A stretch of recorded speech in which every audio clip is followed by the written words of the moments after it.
why did we even think about writing this book? As I said in the morning, everybody is talking about sustainability. There are trillions of dollars in ESG funds and growing at a CAGR of 12%.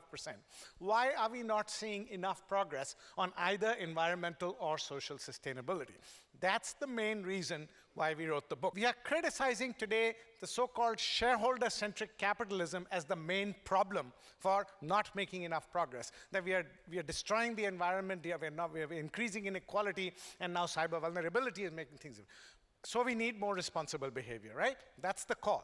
But what are the tools we are using? What is the system we are using to drive responsible behavior? The same tools and the same system of the very shareholder-centric capitalism that brought us here. So what is the chance that Einstein is still right when he said, if you do the same thing again and again and again and hope for a different result, that is the definition of insanity. He also said, the other quote, which I think speaks to your point, which is, you can't fix something using the same thinking that you used to create it in the first place. Exactly. So that's what's behind this. Okay, but I have to ask you why you think that where we are now is insufficient. Some of the things we've heard today, some of the companies you had on the panel earlier on, which are part of the Stewardship Asia and demonstrate some of the principles you're talking about, these are all working towards solving these issues. The processes that we have in place are a work in progress. The principles, the regulations, the new framing that we're coming through every day, why do you think they are not going to take us to where we want to go? Oh, the stories that we've heard since morning from these great companies, they are going way beyond regulation. They are going way beyond incentives. What they are motivated by is something totally different. And that's what the essence of this is all about. Oh, show us. What I was referring to is a system based on just 2 or 3 things. Let me actually show you something. Let's see if we can get up. Yeah. So, 200 years ago, Adam Smith says the only incentive business needs is pure profit. And let them be alone with pure profit. And competition, market competition will take care that the best possible product at the best possible quality will get to the customer. So no need to intervene, only incentive, and that is profit. 200 years later, Milton Friedman comes along and says, world population, markets have become much bigger. I still believe in this. Right? The sole reason for business to exist is to maximize profit. Yeah? But then he goes on to say, as long as they play within the rules of the game, that is to say without deception or fraud, so in comes some regulation. So first it was only incentive, then it's incentive and some regulation, and that's going to still take care of free market capitalism, right? And then after you incentivize, you regulate, you measure, and then you reward or punish based on that. That's the system of free market shareholder-centric capitalism, right? Yeah. That's what we followed all these years. Okay. What are we trying to do now? Isn't it working? Yeah, exactly. So just to take you back to what Professor Mihoff said earlier on, the reason why the countries that are doing well is because their institution. Part of that is regulation. Part of that is the formulation of how they do business. And part of that is also the ethics and the ethos of what the society believes in terms of values, and that's what you heard from all of these 3 great companies just now. It's not just regulation and incentives. I'm not against regulation. Regulation minimizes harm, and we need regulation for society to function. Right? I'm also not against incentives. What's missing is the values and the ethics behind it. Now what we're trying to do is we are incentivizing people with cheaper capital. We are incentivizing them with all kinds of things, right? That you go with the tax incentives, compensation incentives for CEOs, and capital, cheaper capital. We are regulating, and we're saying let's measure, and then we will either reward you or punish you. Exact same system. This is the system that got free market capitalism where it is today. You asked whether it's working or not. No, it's not. That's why we're not making any progress towards 2 degrees. I didn't say, is it working today? Okay. I said, are we getting to where we want to go? We're on a path. Yeah, fair enough. And we're in this mess of environmental, social, as well as tech vulnerability. So is the same system going to work to drive responsible behavior? Just to talk about measure for a moment. I mean, we've already talked about what gets measured gets done. What you're proposing, to a certain extent, steward leadership, values-based thinking. How do you measure that? And if you can't measure that, how effective can it be? Well, first of all, you heard in the morning in the keynote address from Dylan that, some things are more measurable than others, and over-obsessing with measurement is not necessarily a good thing. Because we've actually known this a lot. Let me ask you a question. What do you think was the main reason behind the 2008 financial crisis? What drove that kind of predatory lending behavior all throughout Wall Street? Well, if you're asking me personally, I Yes. would say pure greed. Exactly. And what was that greed based off on? Fouled up incentive and measurement systems. We've known this for over 50 years, right? There was a seminal article that was published 45 years ago called On the Folly of Rewarding A While Hoping for B, which is required reading in every management school in the world, which says that in government, in military, in medicine, in sports, in business, in every walk of life, right? We say what gets done, measured gets done, but fouled up measurement and incentive systems have actually created bad behavior throughout history. And one of the interesting points in Rajiv's new book, and something he's brought up before, is the case of Enron, isn't it? Absolutely. Enron had, in its entire presentation, in its mission, vision, value statement, was absolutely everything that you want to hear. The values that you profess are necessary, and yet they still managed somehow to be perhaps the least value-driven company around. If you look at the values, if I had it, I would put it up. If you look at the values of Enron, and you put next to that the values of Boeing, and you put next to that the values of Volkswagen, they're almost identical. All about integrity, all about customer service, all about safety and things like that, and yet, Three you have companies these that were tragedies. caught out very badly for having completely transgressed right. the kind of regulatory environment Exactly right. that you're criticizing. All right, so this is your basic framework for what the status quo is right now when it comes to an ESG measurement system. And what this is driving, and we are finding there are 5 kind of players, because this is the same system that is being used, and let me show you a little bit of this now. So you have the green or the purpose washers that we talked about in the previous session. They are proactively disinforming. So this next slide is showing us the environmental social actual spectrum based upon the incentive system that you have just outlined. Exactly right. This is where it's taken us. So the system is driving 5 kinds of players. And the worst of the lot are the green and purpose washers, right? Proactively going around regulation willingly, which is what Enron was doing. Last year at this summit, I talked about the story of Enron, and I talked about Andy Fastow, their former CFO, and he said, I showed the world how to create the biggest fraud in corporate American history without breaking a single law. He won CFO of the year, didn't he? Exactly. Volkswagen. So yeah, Volkswagen, everyone knows that story, right? They had an emission system that was supposedly based upon the kind of values you're talking about, but they actually actively thwarted and subverted their own system by fixing their engines. Exactly right. Exactly right. Jetta even won the Green Car of the Year award in, I think it was 2005, if I'm not mistaken. Okay, what's next? Next. Purpose washers at one end. These are what climate change? What socioeconomic inequality? Even if such things exist, it's not my problem. My job is just to make money. And there's these people. And isn't that the majority of the corporate world now? I don't know about that, but there are enough of these around. And then you have the window dressers. Look, everybody's talking about sustainability. I can't be seen as not talking about sustainability. Let me do a few things and let me look good. It's more form than substance, right? And we've met enough of these players as we went around. We went to, we looked at about 100 companies. We went to many, many countries, actually visited these organizations, and those that were, of course, the bad players, we only studied them from a distance. Interesting. Next is the box checkers. Like now, regulation is a very important driver, as I said in the previous system. I don't want to get into trouble with the law, so I'll do what the law says and no more. Check all the boxes. This is where we are, that system that we talked about, right? Incentivize, regulate, measure, reward or punish is driving one of these behaviors. In very few cases, what we need and what we've heard since morning from a lot of people, in very few cases are we getting real action. The 3 stories you saw, we heard just now, were real action, and they do it not because of regulation, Temur, not because of incentives, not because of measurement and reporting requirements. They do it because they want to. They do it because they feel like they are stewards of planet Earth and humanity, and we need more of those. The question is, how do we move more people to the right? Is this actually representative? I mean, is it only 1/5 of the entire business world that qualifies as steward leaders? Do you want my opinion? And based on the early numbers, it's not even 20% right now. It's not even 1/5. We need more people here. Let me ask you a question. We talk about the fact that what gets measured gets done. I always say what gets done then gets measured in the way I want to and gets reported in the way that looks attractive. That's what's going on here, right? Let me ask you a quick question. One of the examples I have here is the Tata Group.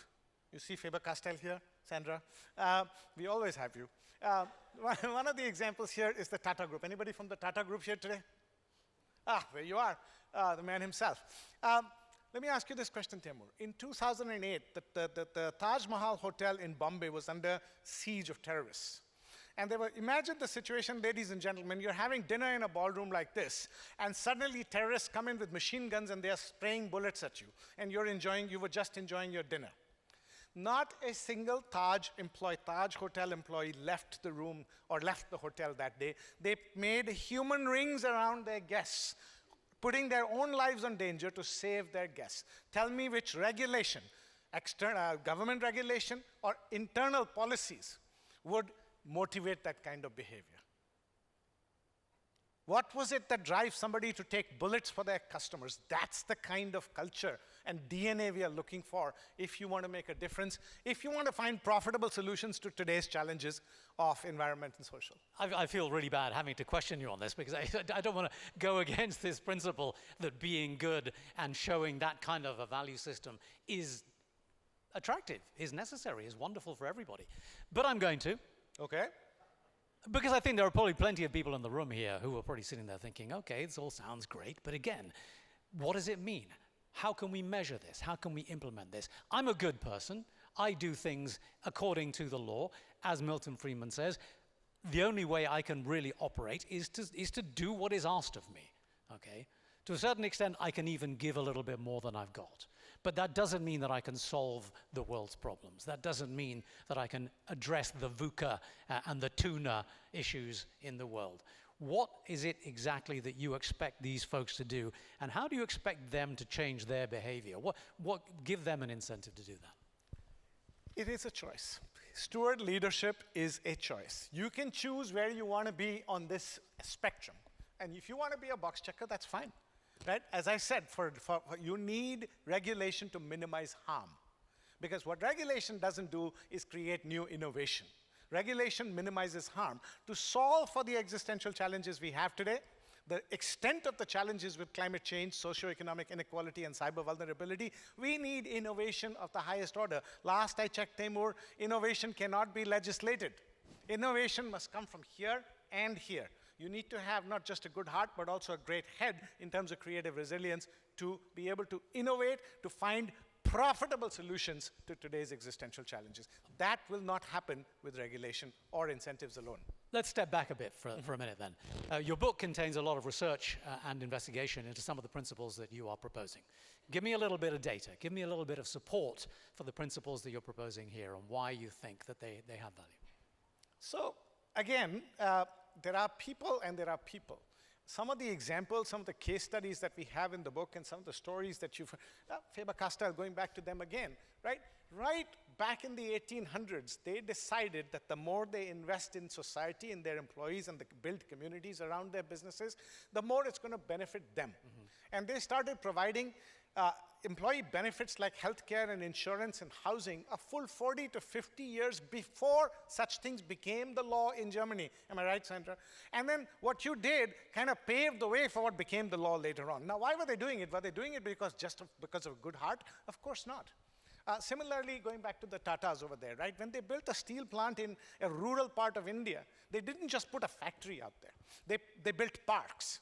They built recreational areas, they built mosques, they built temples, they built churches, they built football fields. And they said, you know, when you grow trees, make sure one is a slow growing and one is a fast growing variety in order. Why were hospitals? Why were they doing it? Not just because of the goodness of the heart. What's common between these two stories, one from Germany and one from India, is it was good for them. They did it for their own interest as well because they wanted to attract the best talent. And who would come and live in a rural area without schools and hospitals and just work for a steel plant? And that was the thinking here as well. So these are forward-thinking leaders. These are the people, handful that they may be, will change the world. Dylan said to us that, he's optimistic that whenever humanity has been threatened with the gravest of danger, human ingenuity has come about and has saved us and made the human race thrive. But I want to add to something he said. Those people who actually do that are only a few. And what we are trying to do here is to get more people to buy into this. And for that, we need more than just incentives and regulation. How do we make that change? Because if ESG is not enough, if we need that kind of mindset, and nobody believes that it's there, change is hard. Change is, in many cases, absolutely impossible. We need to reset some beliefs. The general belief is that what gets measured gets done, right? And I'm saying tread with caution. Not saying don't have measurements, but tread with caution. We've seen time and time again that when what gets measured does not get done, or the opposite gets done. I'll give you just one fun example, right? Any basketball fans in the room here? Raise your hand. Okay, what's the number one skill or number one competency a basketball team needs to have in order to win more than lose? Sorry? Teamwork. But what does teamwork look like in basketball? What does it translate into in the middle of a game? Passing. Passing, exactly. All right? So passing is the key competency required to win, right, ladies and gentlemen? Now, how does the NBA draft professional players? On the basis of what? Scoring, right? This is the idea of, so if I'm playing and I want to be drafted, do I pass the ball or do I shoot? This is called on the folly of rewarding A while hoping for B. This happens in every walk of life. This happens in business, this happens in the military, this happens in government, this happens in sports, this happens everywhere. So tread with caution when you think about what gets measured gets done. So that's one thing that we need to challenge, Taimur. The other thing is this idea that, the only thing that will drive human behavior in the right direction is a big stick. And we are challenging that there. Yes, it does. It does drive behavior towards sort of not doing bad things because I'm scared for myself. I'll go to jail if I do that. But is that going to be enough to save planet Earth and humanity today? That's the question. I believe what gets done gets measured in a way that suits me and then get reported in a way that suits me. So that's what's really happening. And over measurement and over incentivization actually creates bad behavior. Why? Because there's a formula to say, if you want to be good at E, you got to do this, this, this. That's when greenwashing happens, right? S, you heard from Dylan, you heard from me. If, God forbid, we standardize S measurements. S is human, S is society, S is people. What was right for Faber-Castell to build hospitals and give health insurance 200 years ago, what was right for Tata to build a city around a plant, a steel plant, may not be right for your small business, maybe something totally different. So I think, going back to the Tata example, last year we had some people from Tata here. One of them got up and said, look, we do more and measure less.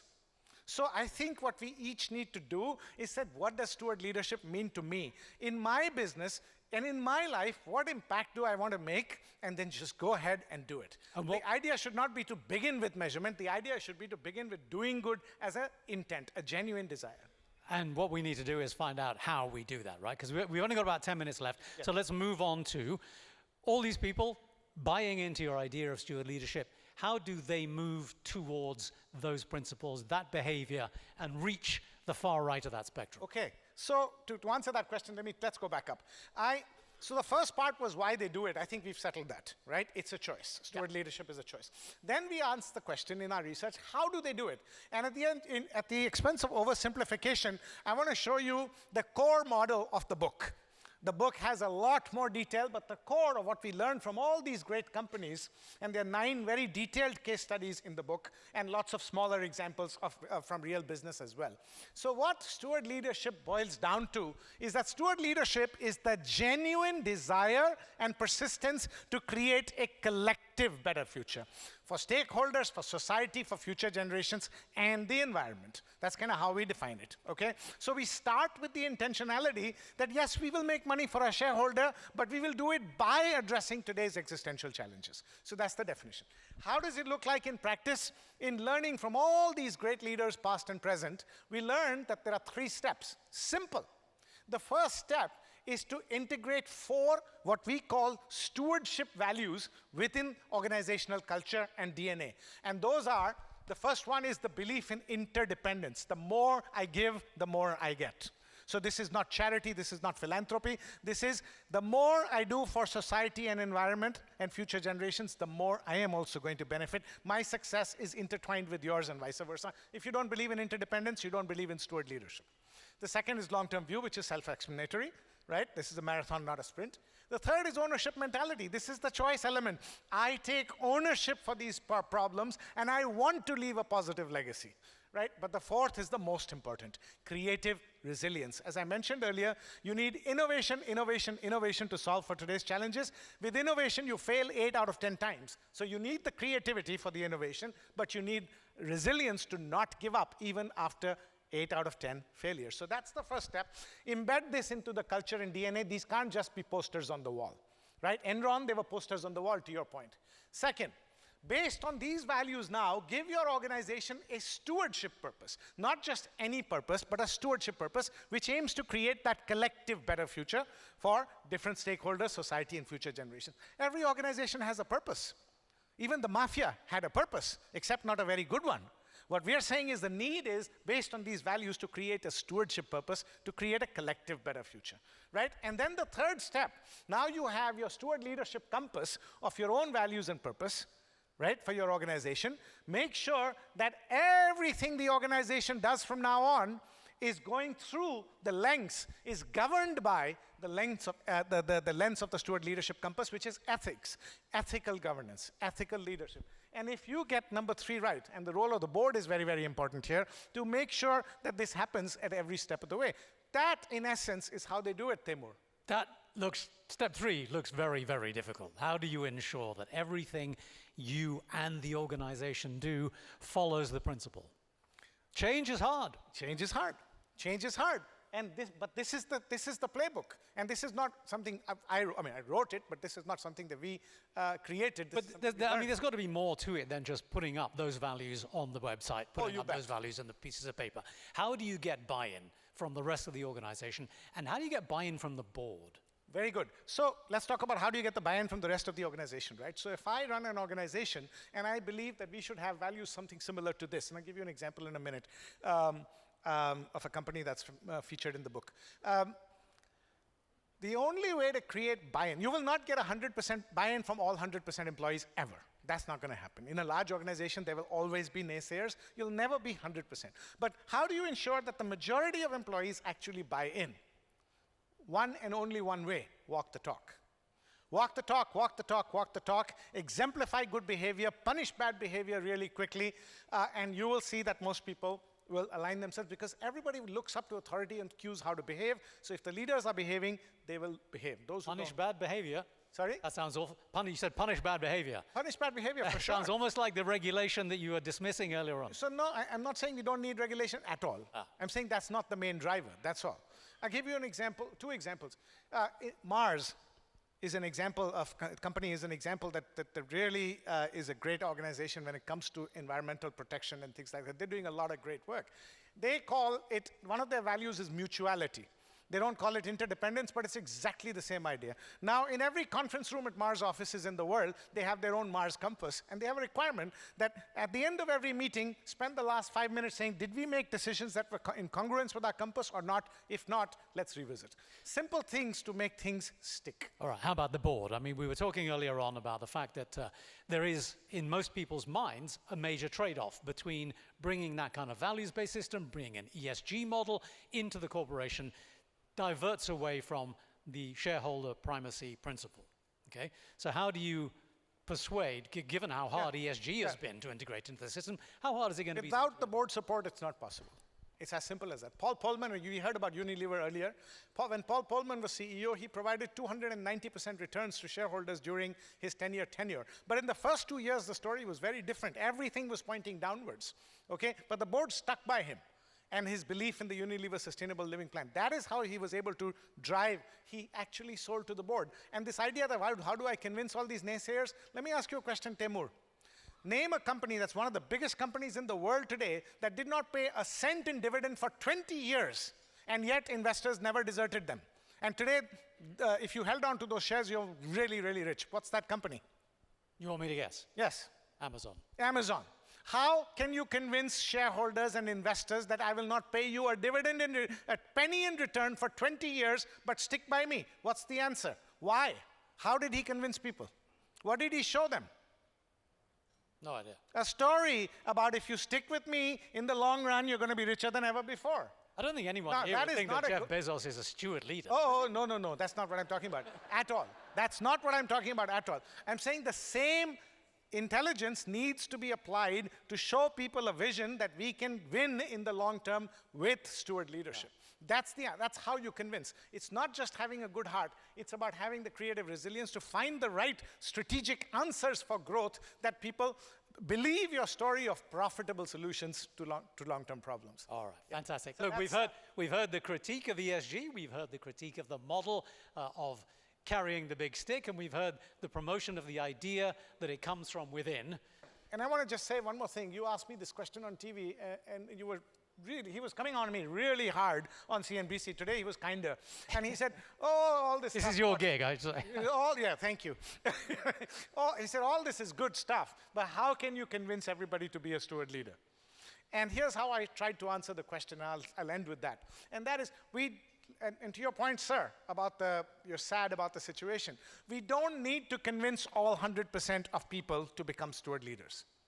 We don't. If Wilfredo Pareto was right in 1906, and if the Pareto principle that goes by his name is right even now,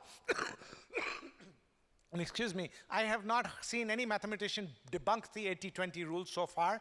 If we can convince 20% of the people to adopt steward leadership, 20% of the people, will make incremental change, and that, to Dylan's point, is enough to save planet Earth and humanity. So, ladies and gentlemen, let's please try as hard as we can to convince 2 out of every 10 business leaders to adopt steward leadership, let's- and there will be hope for humanity. Thank you.